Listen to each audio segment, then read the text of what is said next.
wir marschieren, wenn alles in Scherben fällt.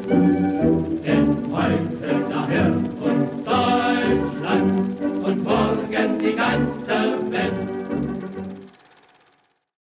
Although Nazi Germany is viewed by many as the peak of nationalism, there are several reasons why the nationalism seen at the time was fundamentally unique from anything we have seen before or since. Germany's borders have historically been both fragmented and undefined. Until German unification under Otto von Bismarck in 1871, there was no official Germany, and the territory that we know today existed as a collection of independent states. From unification until the end of World War I in 1918, Germany retained their new borders. Following their defeat in the war, however, their land holdings were greatly reduced via the Treaty of Versailles. The treaty was a massive humiliation to Germany, and was one of the main political tools used by Adolf Hitler during his rise to power. In addition to reducing Germany's territory, the treaty forced the nation to accept a war guilt clause, by which they were required to accept full responsibility for starting the war, and also pay massive sums of money to France as reparations.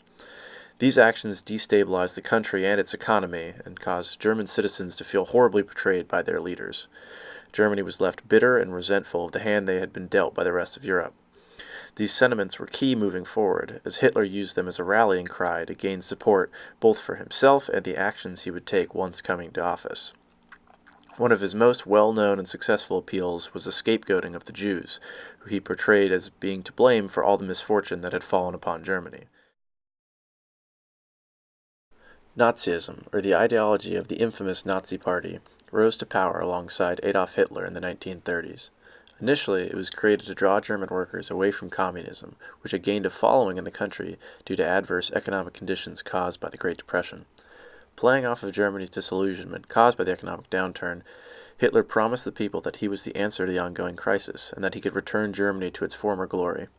He was successful in stimulating the economy, although he did so by rearming the country, and he did so in violation of the Treaty of Versailles.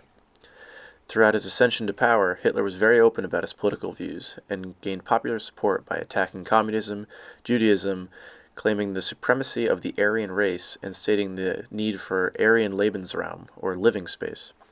Hitler subscribed to the idea that the European race had 5 distinct subcategories. Of these, Nordic was both the purest and the most prevalent in Germany. He explicitly excludes from this list of any Aryan peoples those that were thought of as Eastern or non-European. Although this included races of Asian background, it also included Slavs and of course Jews, who he believed were not of a European descent. There are several reasons why nationalism in Nazi Germany can be thought of as unique from any other form of nationalism we've seen before. The first is that while Nazi Germany is considered to have had racial nationalism, since society centered around the idea of the supremacy of the Aryan race, it's distinct from the 2 other widely acknowledged forms of racial nationalism. These 2 are South African nationalism during apartheid and American nationalism in the South during slavery. In both of these systems, racial supremacy of whites was used to justify the control of other races, elevating their socioeconomic status and allowing them to exploit those that they saw as lesser for cheap labor. These systems not only allow for, but depend on the disadvantaged groups living in the country alongside those who control the system. The Nazi ideology was widely divergent from this. Although they still had a firmly held belief in Aryan racial superiority, they were unwilling to share their nation with non-Aryans, whom they labeled Untermenschen, or subhumans. This was part of Hitler's belief in the need for an Aryan living space. He did not believe that non-Aryans could or should be assimilated into society. So unlike other nations that have undergone aggressive territorial expansion, the Nazis did not want to conquer other peoples. Instead, they wanted to remove them entirely from the land, usually via mass extermination, so that the land could be populated entirely by the Aryan race. The Nazis really were not striving for economic gains through dominance of others like we usually see. They wanted full-on extermination of non-Aryans.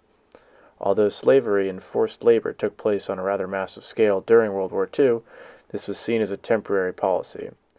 Hitler famously claimed that the Third Reich, or the Nazi regime, would last 1,000 years, so many of the actions during World War II were just seen as the very first steps towards complete Nazi dominance of their living space.